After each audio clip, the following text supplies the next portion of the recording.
Welcome back to Don Day Speaks podcast. We're glad you're here. We do these every Monday. We try to release a new one every Monday. So we want you to visit us at Don Day Speaks and see about the times and things that are convenient to you. But we want you to listen to these as often as possible. And we like you to take some notes. So this is a good time to grab paper and pen. And I'll try to identify a few things that I want you to speak to learn about as I speak. Today's title is Limitless. Limitless. To become limitless. And I got a question for you to start it off with. Where are your thoughts taking you?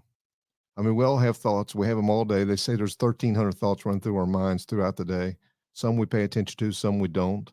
But your thoughts are taking you somewhere. What you think about, you bring about. And so my question is, where are your thoughts taking you? Your life will be really moving in the direction of whatever your strongest thoughts are. What you spend the most time thinking about, that's the direction you're heading. What we think about shapes who we are. So your thoughts are very important. Your mind is a battlefield. And I've learned this over the years that I have to take control of every thought that enters me, or it will take control of me. So I think we're going to see that in 10 years, 5 years, 3 years, 1 year, you'll look in a mirror and someone will look back at you. That person will be shaped by the thoughts of today and tomorrow and next week. The life that we live have a reflection of everything that we think about. So let me ask you something. Do you think it really matters what you, me, or anyone else believes? I mean, we all believe things, and our thoughts are about our beliefs. Does it matter what we believe? And the answer is yes.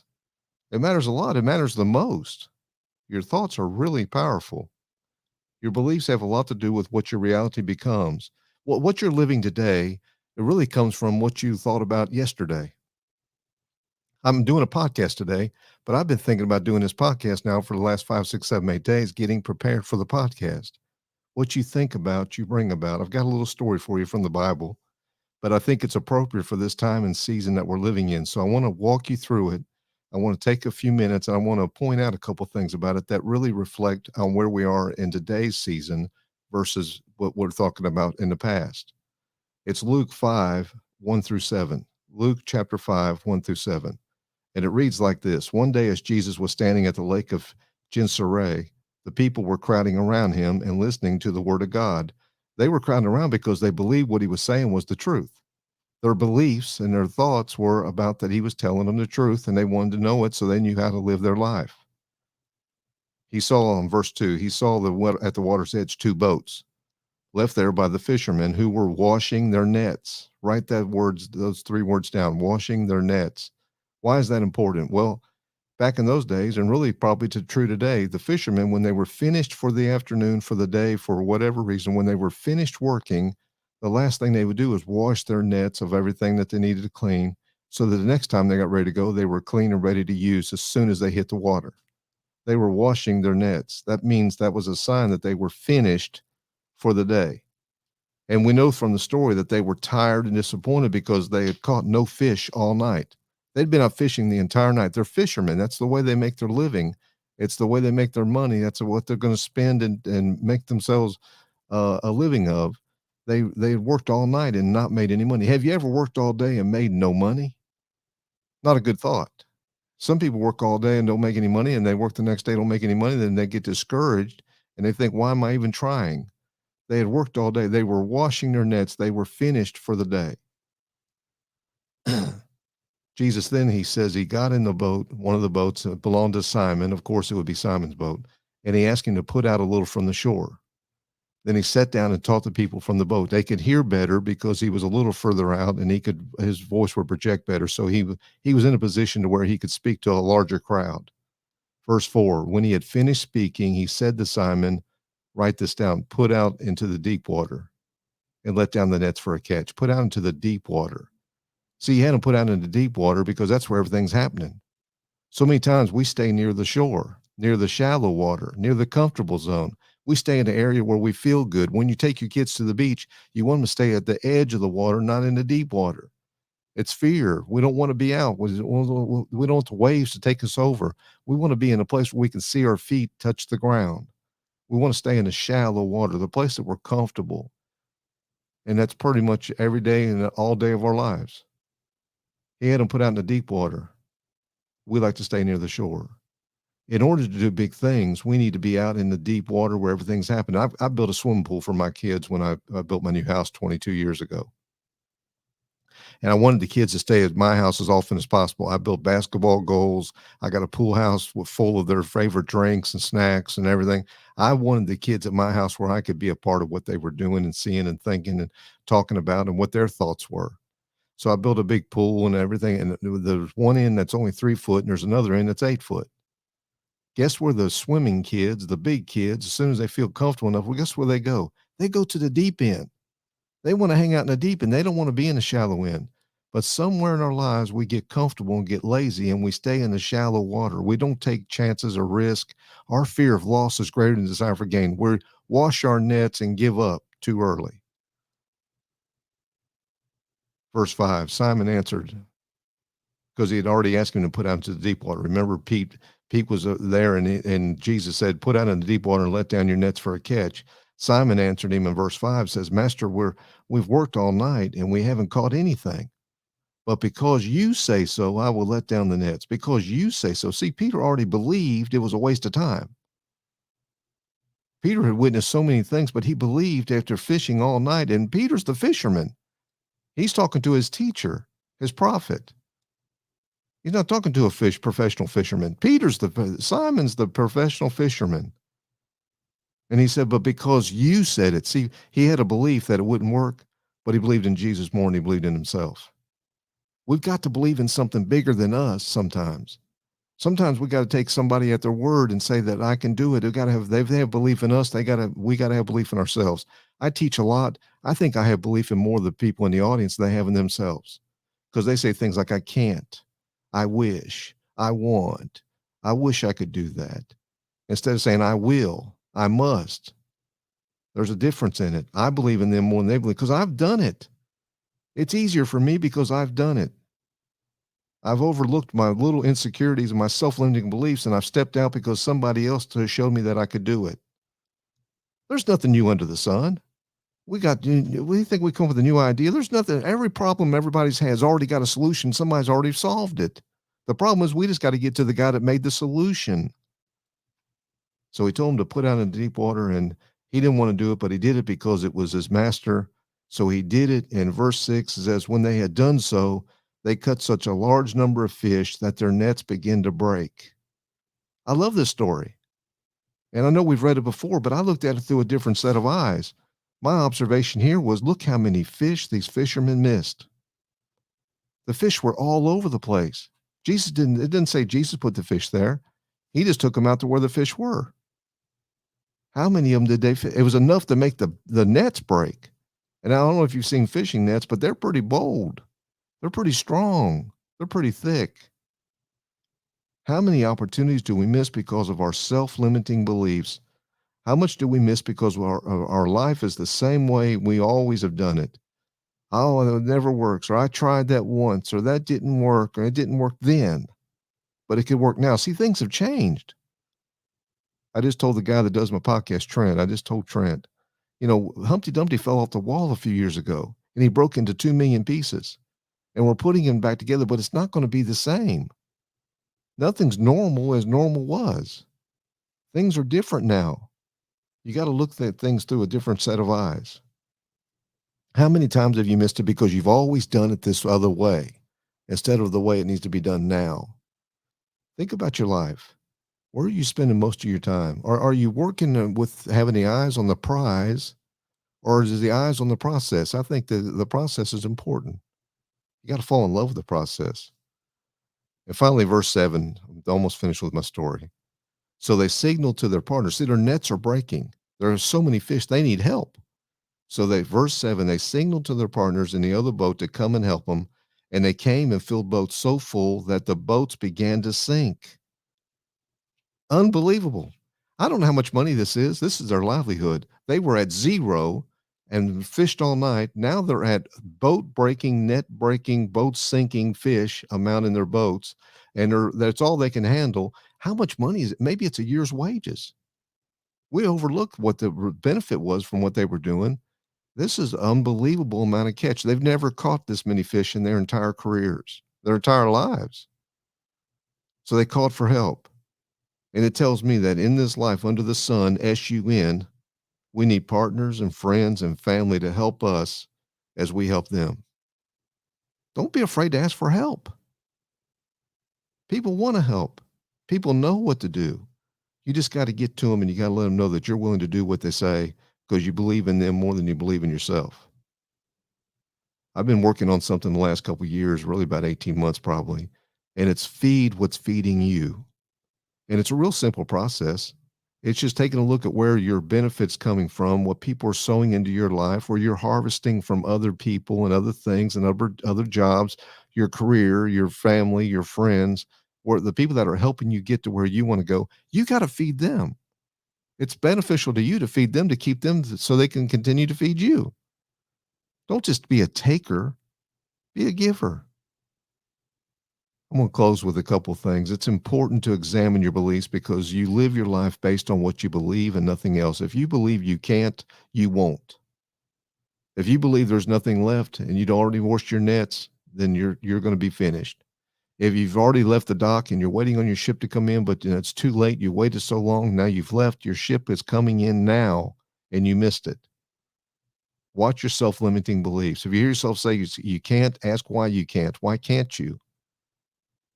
Don't try to think about the things that you want. Think about the things that you must. What you believe may not always be right. You may have some self-limiting beliefs that are holding you back. Change. Evaluate yourself. If it's not serving you, change. What you believe, you achieve. Write this down. The size of your success is determined by the size of your belief. Now, I never believed I'd write books. I've written two. I'm working on the third one. I never believed I would sell thousands, 20s of thousands, tens of thousands of books. I've sold them. They told me when I wrote my first book, if you've got a big family, a very large family, a lot of cousins, a lot of mom and dad, a lot of friends, a lot of support group, if you've really got a lot, a nobody author like you shouldn't order over 300 books. It would be crazy to think about 300 books until we sold 20,000. You got to believe in yourself. The size of your success is determined by the size of your belief. Think big, you'll achieve big. Think small, you'll achieve small. I like Henry Ford's wise words. It says, whether you think you can or think you can't, you're right. I'm going to leave you with two things. The ability to achieve your highest aspirations, your goals, your ambitions depends on two things, your beliefs and your actions. That's it. Your beliefs and your actions. Just because it didn't work last year, just because it didn't work last month, doesn't mean it won't work next year, next month. What are you thinking about? Where do you want to be? What do you want to do? What do you want to achieve? Look, I've got more days behind me than I've got ahead of me, but I'm not going to give up. I'm finding new hills all the time, writing new books, doing new things, spending time with people. I realized how much I really value people. It makes a difference. Time is more important than money. At the end of your time, it would be rare that you will regret the things you did. You're going to regret the things you didn't do. So make a list. Listen to my next podcast. It's about living a life of certainty in an uncertain world. Make a list and you can become limitless. This is Don Day Speaks. This podcast is called Live, Grow, and Do. And we hope that you come back another time. We'll see you next time.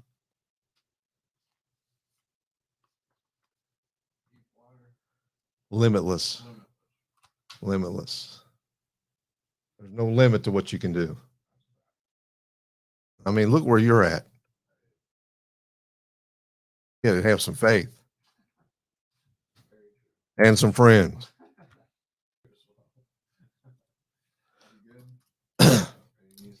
I'm ready. Welcome back to Don Day Speaks podcast. This is called Live, Grow, and Do. We try to put these out every Monday, and we're hoping that you'll be able to join us on these podcasts. They're really important. The podcasts are really designed for you, and they're not designed for me. And it's not about how I speak or what I say or what I do. It's about can you get from the podcast. Today's a really, really, really good one. I'm going to move pretty fast through it, so I hope you got a pen and some paper. I want you to jot a few things down. I'll try to remind you when it's important. Today's is called Living with Intensity Podcast. Live with Intensity Podcast. Look, here's what I discovered. I've got more years behind me than I got ahead of me. I might as well just raise it up a notch or two. I might as well go all in. I might as well invest more in myself than I do anything else. I might as well be a little stronger be a little wiser, step up the energy, put everything I've got into everything I do. And it all starts with me and it all starts with you. Jim Rohn's one of my favorite mentors. I've read all of his books. I've listened to every conference he's been in, seminars. I really enjoy his thoughts. We think a lot alike now because I'm thinking the way he thinks and the way he thought. But he had a great statement that said, "For things to change, you have to change." You really want change in your life? It's not about something external changing around you. It's about you changing. Your circumstances don't dictate where your life's going to go. It's what your action does that dictates it. I've learned from Jim Rome that I'm the one who can improve my life. I can improve my financial situation. How? By saving money, learning new skills, learning about money, learning how to invest, learning what makes money, how money works for me, putting money to work. I can improve my health. Why? By doing exercises, by playing sports, by getting involved with a better diet.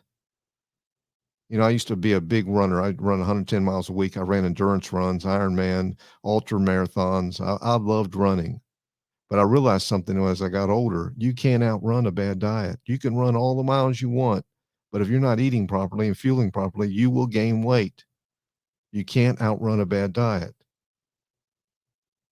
I can improve business with my family, just improve my relationship, spending time with my kids, my grandkids, teaching them what I already know. Couple things I want you to know. You need to spend 5 minutes being grateful. We focus too much on what's going wrong in our life instead of what's going right. Get up in the morning, get a routine, get a cup of coffee, and just spend 5 minutes, 5 measly minutes on what's going right in your life and give God thanks for that. Let people know that you're happy about what's going right in your life. When you find yourself complaining, think about what you can give gratification to, what you can gratify. Gratitude's important. Daily learning. I try to learn and read something every day. I read about 65, 70 books a year. Some of those are on Audible, so I listen to them too. If I'm in the car, I'm listening to them. I don't really listen to a lot of music. I listen to a lot of stuff that will help me grow. I learn something every day. I change my perspective. I get a different view. I sit from a different seat. I get out of the skeptic seat. I listen to what people have to say and take it in, decide if it's right or wrong for me. So many times we think stuff's right or wrong because it's not right or wrong, right for us, but it might be right for them. It's just not right for you. Education. If you can learn anything, if you want to spend some time, understand money. I think we're headed for a little bit of a downturn. Interest rates are going up, inflation's going up. I think that there's going to be things that are going to hit us that we're not prepared for if we're not preparing right now. I'd say we got about a year or two to try to get out of debt, to try to save money, to try to build a cushion, to try to get smarter. I'm not trying to scare anybody. I'm trying to help you prepare. I think if you're going to spend time in education, it should be about understanding money. I also think you should do one thing that you're afraid of at least once a week. Something that you fear. I used to be scared to death of jumping out of a plane until I jumped out of it. Really nothing to fear. But I built up in my mind how much, and it grows over time. Fear is a funny thing. It gets bigger over time. Got to tackle it when it's small. Do one thing that you're afraid of. Also do one thing that you've been putting off. We all got stuff we put off. I look here, I got a lot of clothes. I know it's wrong. I don't need that many clothes. Got too many clothes. I do give a lot of clothes away, but I got to change one closet out for summer and for winter. I find myself waiting longer and longer because I keep putting it off. So guess what I'm doing Saturday? Yep, you got it. I'm changing out closets. Let me give you a couple quick things. Write these down, please. Create a lifestyle instead of a resolution. Create a lifestyle. Make something your lifestyle. Resolve to do something's fine, but resolutions don't work. You know that from every New Year's resolution you ever made. Number two, let go of people who aren't meant for you. There's people that are dragging you down. Don't be mean to them. Just don't spend much time with them. You got the power to say no.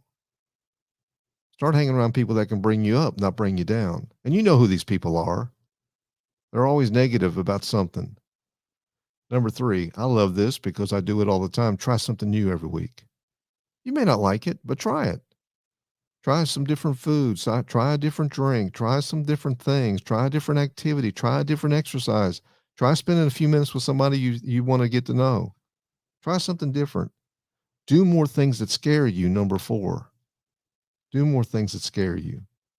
Number 5, avoid drama and gossips. There's some drama queens out there. Main thing is get away from them. Start acting as if your dreams are already happening. Start acting as if you already are where you want to be. When I coached, I was a Nike coach for 7 years for a country music marathon. When I coached, I could tell the ones that were going to be good runners because they started acting like runners. They started talking like runners. They weren't runners yet. They were learning, they were beginning, but they started wearing running shoes and talking about the different running watches and wearing the running apparel and scheduling themselves for some 5K races. And they were talking to other people about their PRs. And I knew they were in. They were all in. They started being what they want to be right now. Number 7, stop worrying. Dwell on what can go right, not what can go wrong. 95% of what we worry about doesn't happen. That's the end of it. Case closed. Stop worrying. Find yourself worrying, start thinking about what's going right, not what's going wrong. Number 8, I do this often now. Give compliments more often. Give compliments.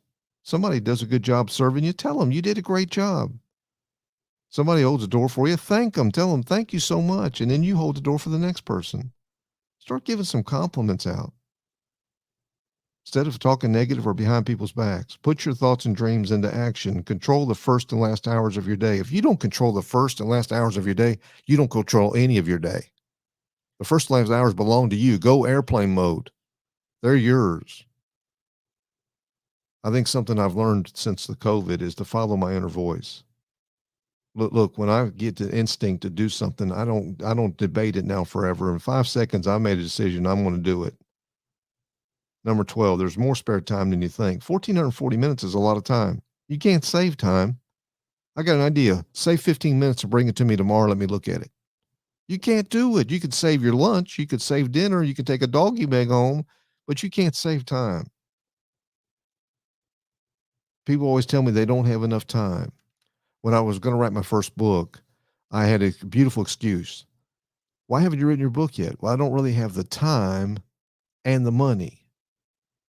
Well, I ran into somebody that was an editor, and he got me on the phone with a writer, and he said, tonight, he says asked me a really powerful question. He says, why haven't you written your book yet? I said, I don't really have the time. He says, what are you doing between 9:00 p.m. and midnight tonight?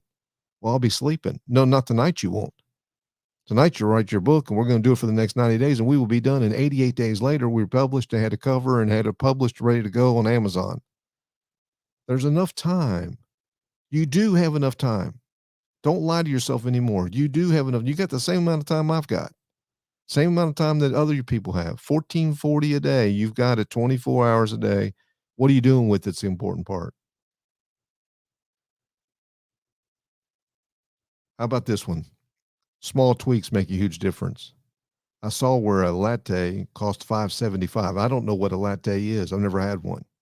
Not because it costs $5.75. I just not in I drink black coffee. So it's expensive enough. But if you saved $3.50 on a latte, let's just say they were $3.50, where you're getting your bargain ones, you get a discount latte.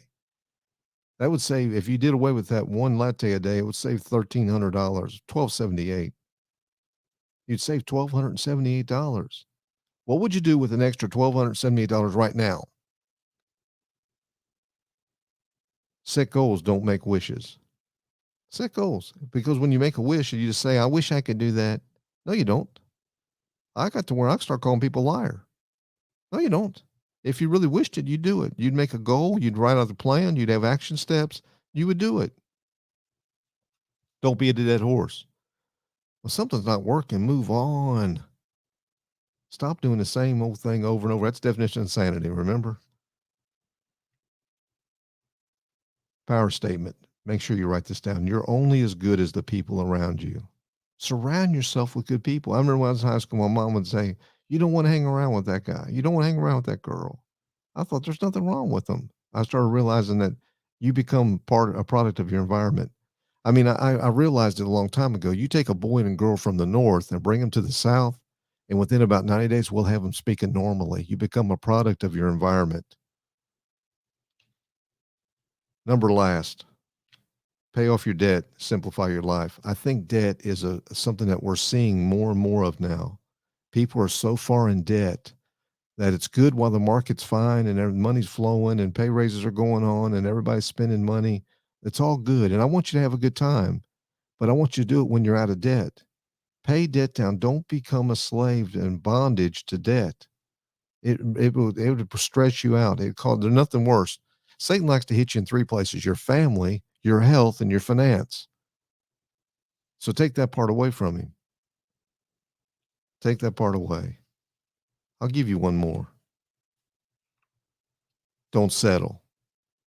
Just don't settle. I know so many of us think, well, it's too late now. It's never too late. It's never too early or never too late to do something new and do something fresh. You may not be able to run as fast as you used to, but you can still move. It's not too late. Don't settle. I see too many people settling in their lives. Don't settle. I don't believe in settling. Please don't do it. Live your life with intensity. Kick it up a notch or two. Go a little faster. Do things a little harder. Pour yourself into a little more. A lot of us are about 2 inches deep and about 3 miles wide. I want you to be just the opposite. I like to see you be 3 or 4 miles deep and maybe 6 or 7 feet wide. Really hone in on some stuff. Become an absolute expert at it, to where people that you can come to you, you can help them. You can't give away what you don't have. This is Don Day Speaks. It's called Live, Grow, and Do, and we want you to be here every week, and we look forward to seeing you next time.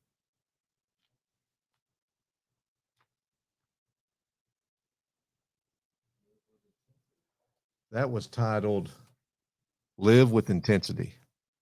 Live with Intensity. See very few people doing that.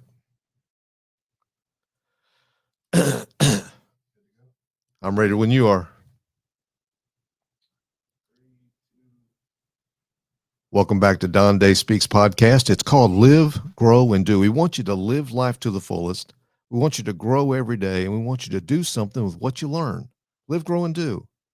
You got more days ahead of you, and that you can live, grow, and do. You can do a lot of stuff in the next few days and few weeks and few months and few years. Don't settle. Move ahead. Today's one of my favorite speaking times. It's called Live Certain in an Uncertain World. If I know anything, I know that the world's more uncertain now than it has ever been. I used to make 5 and 10 year plans. I'm working on daily and weekly and monthly plans because things are changing so fast. I've never seen the stream moving so fast. Hard to keep up with it. Well, Don, you're getting old. Yeah, thanks be to God. I'll be 63 this month. Getting old, but I'm still living with intensity. I'm living certain in an uncertain world. I'm doing the best I can do with what I got, and I'm growing every day. And that's what I want you to do, because life is just a vapor. You're here today and gone tomorrow. We don't know when our date is coming. We don't know our day of passing. I mean, somebody could cross over the yellow line today and be gone. Death is just a reminder that it happens. We all have that appointment. I don't want to be gruesome. I don't want to get you fearful, but I'm just telling them this is true. They've got to face life. I heard a great statistic. Ready for this? 10 out of 10 people die. 10 out of 10, 100 out of 100, 1,000 out of 1,000. Everybody dies. We don't know when, and we don't know when it expires, but it's coming. So why not enjoy life and get a sense of urgency and start living life instead of putting it off? What are you pacing yourself for? You can't do these things any younger. So what are you going to do? How are you going to reach your potential? I mean, a life with uncertainty creates pressure and stress and anxiety. Nobody wants to sign up for that. Pressure, stress, and anxiety, I'll take none of that. Our objective should be to become unshakable, be powerful and peaceful, live a life of peace and quiet, have a unshakable mentality. Unshakable, let me give you a definition: an unwavering, undisputed confidence, a steadfast commitment to the truth, presence, peace of mind, a calm in the middle of the storm, calm, collected, composed, cool-headed, icy, nonchalant, self-collected, self-composed, serene, tranquil, undisturbed. I got a lot of words for it. Unshakable, unruffled, untroubled, unworried. Wouldn't you like to become unshakable? The only way you can do that is to be certain of some things. I would caution you to get a piece of paper, to draw a line down the center of it, and on one side put certain, and the other side put uncertain. The uncertain side will grow fast because you're uncertain of a lot of things. The more uncertain you are, the more shakable you are. You got to think that you have abundance, that you're living a life of abundance, not scarcity. You become unshakable when you start seeing that your life, you've got a pretty abundant life. We make more money in one day than a lot of countries make in a week, some in a month, some in a year. People are doing everything they can to get into our country because it's the greatest opportunity in the world, and we take it for granted instead of we're living in uncertainty instead of abundance. Look, wouldn't it be nice to not have anything rattle you? When something comes up, you could just blow it off. You could take it in, and you got time to think about it. There's so many problems that have happened in the world that somebody's already got a solution for it. There's nothing new in the world. There's no new news, no new way of doing something. There's no magic pill. Look, if it was just about information, we'd all have six pack ribs right now, and they have six pack stomach. We'd be billionaires because it's all over the internet how to do those things. But we just don't do them. I know what it does. I know what it is to lose weight. Move more, eat less. How hard is that? Write that down. Shocking. Newsflash. Move more, eat less. Turmoil is all around us. That doesn't mean you have to be. Can you become unshakable in these crazy times, or is it just a pipe dream? Am I just dreaming? Do you remember how you felt in 2008 when the financial crisis demolished the global economy? I was heavily invested in real estate. Do you remember the fear, the anxiety, the uncertainty that gripped all of us when the world seemed to be falling apart? Everywhere you went, something bad, negative was happening. Let me tell you a little private story, personal story. Don't share it with anybody. This is about me, but I'm going to share it with you since you're on the podcast. In 2006, my small real estate team, and it was small, 5 or 6 of us, we completed 405 transactions. Most we've ever done. I've done over 4,000. We did 405 in one year. We had builders building 100 houses a year. We were so busy. We did transactions for lands, lots, homes, you name it, we sold it. That was 2006. Fast forward to 2008, we sold 40. 405 to 40. You talking about uncertainty.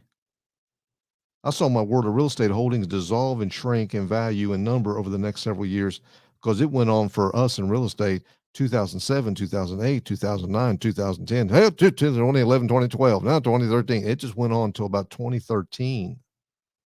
It just kept going. It's a gift that just kept on giving. Finally, in 2010, my business partner and I discovered our property manager who had been embezzling a small fortune from us. She was taking money out of our properties, our operating account, investment properties account. She took money out of it, and it was 90 days. She managed to get a large sum of money from us in the worst of times. My life was uncertain. I was shaken to my very core. The future looked grim. I had so much. Now I was facing so much that I would have so little. I had to find certainty in an uncertain time, and it was not easy. What are you banking on? What do you depend on? What's you're certain about? Your job, your money, your retirement, your spouse, your insurance, your investment accounts? What are you certain of in this world? Make a list. If it's not a lot of people on the certain side, you need to invest in that. We just seem that with the world's so complex, but it's really not. You know what to do. We just don't do it. I know for sure one thing, you build strongholds when you start getting certain of things. It starts helping you to become unshakable. You got to set your tents up before the storm. So let me give you a couple of tips real fast. I'm going to move real quick. Number one, you got to prioritize your life. There's only one or two priorities in your life, in each area of your life. There's not 10. If you sit down and you make a list of 10 things, it's a list. But when you sit down and find out what your priorities are for each equity of your family life, your spiritual life, your personal life, your recreational life, your professional life, when you start doing those things, then it changes. You just do one thing that's your priority. Two is the most. What are your priorities? When I leave the house in the morning, I have one or two priorities that I've got to accomplish for the day. That doesn't mean that when I finish them, I can't add to them. I can add another one. That another number three would come up. But I don't start out with a list of 10 because I'm not going to get it done. It's not priorities at that point. It's just a list. It's a to-do list. I'd rather have you make a to-don't list so you can get your priorities done. See, we've spent so much time focused on our time management that I think we need to focus on our focus. We need to spend time managing our focus, and that's priorities. Got to choose priorities in each equity of your life, one or two, and that's it. You got to apply appropriate times for each equity of your life. It's never going to be balanced time. You're always going to spend more time doing one or two of these things and those equities than you do the others. It's just normal. Design a system that will help you create habits that will get you to the lifestyle that you want. It's about your faith and your family and your fitness and your friends and your finance. I've added another one to it. Finally, when you finally get to doing something that you've been waiting and putting off. We spend most of our lives material in search of material possessions, very often at the price of human connections. It's all about getting more. I heard a guy say one time, it's a good time to get all you can, put it in a can, and sit on the can. Just it's all about you. I always tell my groups we could all write a book. I ain't much, but I'm all I ever think about. We're after material things instead of human connections. And believe me, after spending 63 years on this earth, I realize that friends and family are more important than money and stuff. I don't have anything against stuff. If you don't like your Ferrari, bring it to me. I'll keep it for you. If you don't like your fancy clothes, bring them to me. Fancy watch, I'll handle it for you. But I don't think you should put it as a priority. Because at the end, when we're gone, our possessions will be silent. They won't cry out for us. They won't help us. They'll be divided up and they'll be given to someone else that maybe someone else you don't even like. It could wind up with all the things you searched for your whole life. Number two, master something. Become an expert in something. You get paid for the value you bring to the marketplace. Become more valuable. I always use Dr. Oz as an example. He only does 3 procedures of the heart. He's a heart surgeon. He only does 3 little procedures, but he's the best at them in the world. He's written books on them. He does classes on them. He's a textbook guy. He has conferences on them. All the doctors come to him for questions on them, and because he's an expert on those 3 things, master something. You've got time. You can become the best at whatever it is in your local area. What makes you different from everybody else? The best is always the best. And people are willing to pay for more for the best. People drive around in Lexus instead of Toyota because they think it's the best. They could drive the same vehicle, Toyota, and it owns Lexus. I drive a Lexus. I view it as being better than a Toyota, but Toyota owns them. But I'm willing to pay more money for what I think is the best.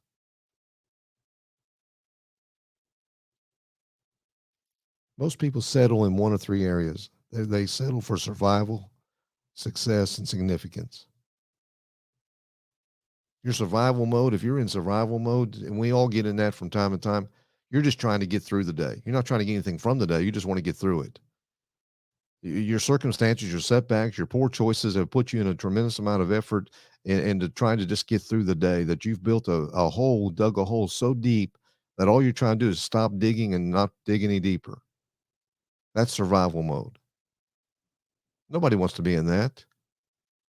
I mean, what are you living for? Will you serve yourself or are you going to serve others? Will you put energy into what you're doing and try to be a success, be the best, and get further ahead than others? Or are you going to just try to get by? Are you willing to settle? Much of my career as a speaker and a writer has focused on helping people who already achieved a level of success to find true meaning in their lives, fulfillment. I mean, the ultimate failure is when you have gained enormous success, and we've seen it in the movie industry, in the singing industry, the music industry. They've become enormous success and commit suicide. Their life has not been fulfilled. You can't chase after everything all the time. You won't regret the things you've done. You'll regret the things that you didn't do at the end of your life. People think that if they get more, they'll be happier. Wrong. And once upon a time, and I'll tell them myself again, I had 7 companies. And it took me 21 hours a day to run 7 companies. Do you think I was fulfilled? You think I was happy? You think I was interested in doing anything else? I couldn't spend any time in any other equity in my life because I had 7 companies that people were pulling at me. Why'd you do it, Don? Because I was making so much money. See, I'd been in the Air Force 20 years, never made over $55,000 a year. Some of the months I was making $55,000 in a week. But at what cost? What cost? Living life of uncertainty is and not knowing what's going on with your family. What good is it to gain so many, amass so much financial wealth and lose your family? I mean, that's self-centered, not fulfilled. What good is it to become significant, to get out of survival and become significant in a community and lose your health? Die 15, 20 years younger than you should have. What good is it to be the best husband in the world and be the worst financial provider for your family, or be the worst at your business, or get fired from every job? What good is it? We have to learn to do appropriate time in the equities of our life. We have to learn to treat everybody with respect. We've got to learn to become significant in the other things called fulfillment. Well, Don, I don't know how to do that. Well, you know about the art of achievement. That means if you do this, you will get that. I've got a guy that washes my vehicles, excellent guy, professional. And if he washes my car, he gets $50. He washes 2 cars, he gets $100. He washes 3 cars. It's called the science of achievement. He can bank on that. It's certain. I washed 10 cars today. I'm getting $500. He's certain of it. But is he fulfilled? Yeah, because he doesn't wash cars all day long. He washes them for about 3 hours. He makes enough money to do what he needs to do, and then some, and save some money and help other people and give some money. And then he spends some time with his family. Then he spends some time with his community. He does some things with hobbies, and he works out, and he does all the things that we like to do, takes trips, and he's being fulfilled. Number 3, we are physical and spiritual beings. We have a natural life and a spiritual life. There's a seen and an unseen world. There's a lot of stuff going on around us that we can't tell with our 5 senses. Spend some time learning about that. It make you more certain, and it take you out of the uncertainty. Well, I've never been certain about that. Well, become it by praying and studying and meditating. Figure it out. Talking to other people. Be certain that God knows what it means to be uncertain. He wants us to live a life of certainty. We're uncertain of the next step, but we're certain of God. So you should practice and grow your faith. You should learn and listen to your inner voice, the Holy Spirit. You should invest some of your 1,440 minutes in prayer and study. You should learn to be a good listener. You should learn to help other people. You should learn what value means. You should learn that you don't need everything that you bought, and you don't need to buy more. I believe in giving. I think you reap what you sow. The more you give, the more you get. Giving starts the getting. If you really want more friends, become a better friend to people. You'll have more friends you know what to do with. Start giving out a few compliments, and people will start complimenting you. If you need a assurance of something, start giving that out yourself. I told a guy the other day, if you really wanted to get more money, he needs to give some of his money away. So I don't have enough yet. Now you'll never have enough unless you start giving some away now. You reap what you sow. Listen, it's better to live a life of certainty than uncertainty. And you can do this. It's just a matter of time and action. You can control what goes on in and around you by how you respond to what's happening to you. You're setting a footprint. How big is it? Where is it at? Where it's going? Are you headed in the right direction? This is Don Day with Don Day Speaks. This is Live, Grow, and Do, and we want you to be here every week. We'll put another one out on Monday. I hope you listen. I hope you subscribe. You got time for one more? And then I'm done. That one we just did was living certain in an uncertain world. Living certain in an uncertain world.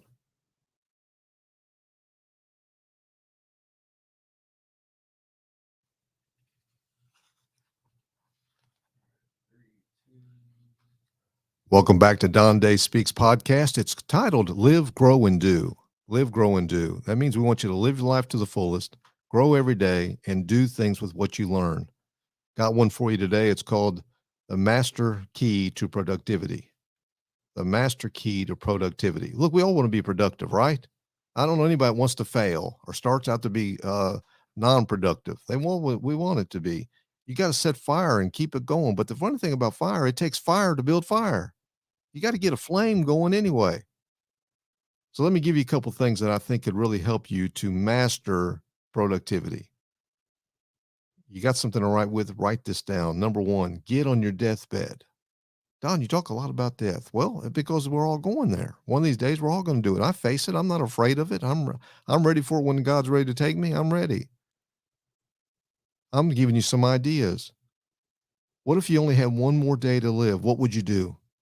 What if you got a prognosis that you're going to be out of here in 6 weeks? What would you do? That would give you the true certainty of life that you have for right now, because that's all we have is right now. You may only have one day. You may only have 6 months. You may have 60 years. But I think if you get on an exercise where you clearly imagine yourself lying on your deathbed, you fully recognize the feelings connected with dying, saying goodbye, being prepared, mentally invite people into your life who were there that should visit you at your bedside one at a time. And what do you want to tell them? What do you want to speak to them? What do you want to give to them? What do you want to bless them with? And then the beautiful thing is you're not on your deathbed. You can get up off the bed, off the couch, off your recliner, and you can go to those people and do those things that you would do if you were only here for a shorter period of time. It would be crazy good on how you could understand life if you thought in that manner for just a little while, just one day. You would change the lives of people around you. The behavior of yourself would change the behavior of others. See, you have influence. And you're having influence with whom? I don't know, but you've got influence with a lot of people. There are people looking up to you. What if you only had one day to live? What would you do? Number two, stay hungry. I don't like it when people make it and they stop. Zenith made it when they were making televisions, but they stopped growing. When's the last Zenith you bought?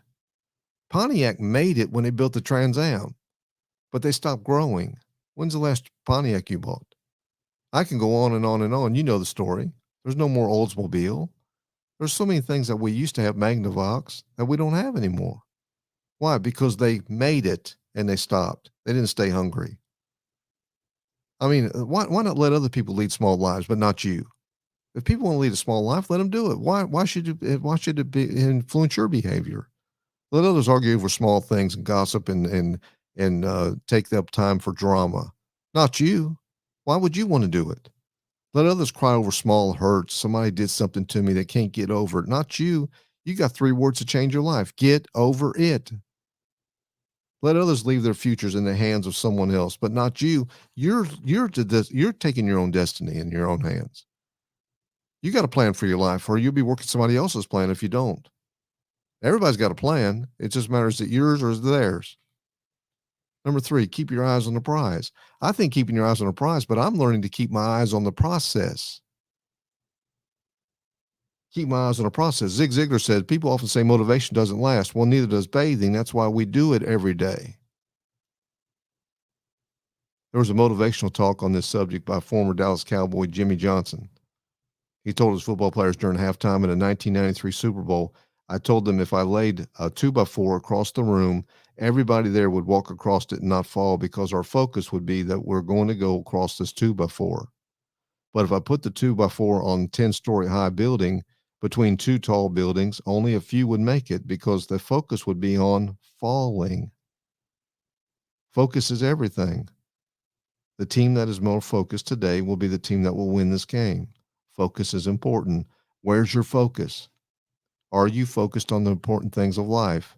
Are you focused on where you want to go, what you want to do? Or are you worried about something else? Are you looking at why something won't work instead of why it will? Learn to sweat in peace.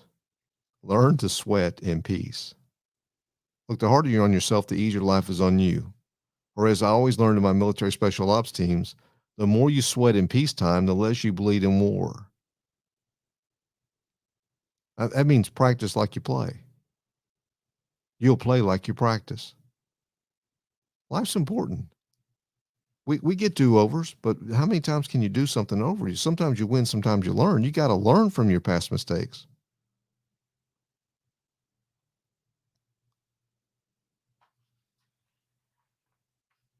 I think it's important to know that there's things that you can do that will shock others, but not shock you until you see the shock in them.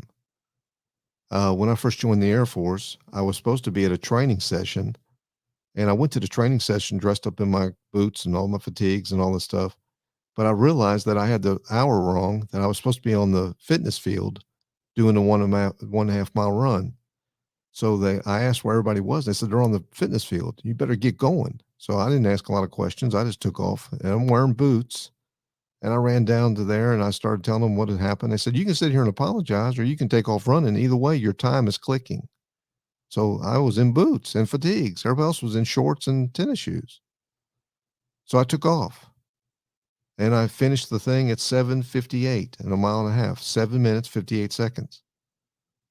Set a squadron record, set a base record. Said it was so fast and I was so far behind that they said that they thought I cheated or cut a corner. So if I could do it, I could do it again. I said, "Yeah, I could do it again." So the next morning I showed up and I was in shorts and a t-shirt and running shoes. And I was there when the clock started, not later after the clock had already been going. I ran 7:43. I did it faster. I was more prepared. I wanted to prove everybody wrong, so I believed in myself and I did it faster. I practiced hard. I practiced like I play. And that thing stayed, that record stayed in for like 14 years before somebody beat it. Now, I don't say that to brag on myself. I couldn't do it now. It's impossible for me to do it now, but I could do more than I say I can do, and you can do more than you say you can do. You could do anything. Sweat in private, not in public. And the bigger battle goes to you. Number 5, simplify your life. Vince Lombardi once said that his world championship teams, which he had so many talented players, they would just ran simple sets of plays. He said this, "It's harder to be aggressive when you're confused." So he kept things simple. Simplify your life. Don't be so confusing, so chaotic. Don't be so hard to understand. Do something that you can develop a habit over quick and that you can keep moving. Simplify your life. Let me give you another one. Build a track record. Build a track record. What I mean? It's not what you do that or what you say. It's what you do. It's not that what you do makes us tired. It's what we don't do. The task we're supposed to complete causes fatigue. Understand your belief system. We correctly see the problem as being one of belief. Because what you do not believe you are a good finisher, you will not finish anything. If you believe you're a good finisher, you'll finish everything. Either you run the day or the day runs you. Number 8, find your master key. I can tell you what it is. I don't know. I can't really tell you how to find it because it's all on you. It's within you. But I can tell you what it is. It's self-discipline. The master key to riches is self-discipline. Delayed gratification. If you could take 1 year and not spend money on anything unless you absolutely needed it, that you didn't, not, don't spend money on stuff you want, but on what you need, you would save an enormous exponential amount of money in that year's time than you would have in any other year of your life. Not because you made more money, because you saved more money. I got a good one. Light your lazy dynamite. Go from should to must. Henry Ford used to point out to his colleagues that wasn't a job that they couldn't be handled if they were willing to break it down into small pieces. There was no task too hard, too difficult, too big if they would break it down into small, easy to do steps. You must take personal responsibility for you cannot change the circumstances, the wind, the weather, the seasons, but you can change yourself. You can't change what's going on around you, but you can change what's going on inside you. Light your lazy dynamite. Go from what you should do to what you must do. And realize you can't change overnight, but you can change direction right now. When I first joined the Air Force and I was in a response team, they told us to run toward the noise, run toward the danger, run toward the shooter, run toward the person causing the disruption. Don't run from it, run to it. It will take that person off balance. The shooter, the person, the disruptor, the enemy, It will put them off balance. See, they're playing on offense when they're doing things to you, but when you're coming at them, they have to go on defense, and it confuses them. They've got a plan, and you just disrupted it. The world's best kept secret on the other side is to run toward your fear, to go toward your fear, to do something you fear, to face fear. Look, if you're not willing to take some risk and face your fear, you're just going to settle for ordinary, while others become extraordinary. Are you facing your fears daily? What are your fears? Could you take a piece of paper right now and write down the things that you are afraid of, that you fear? And let me take it one step further. Could you write down why? Face your fear quickly. Fear grows over time. Fear causes you to make bad decisions, poor decisions, or paralyze you to make no decision. Number next, open your present. Tomorrow's not guaranteed. Open today.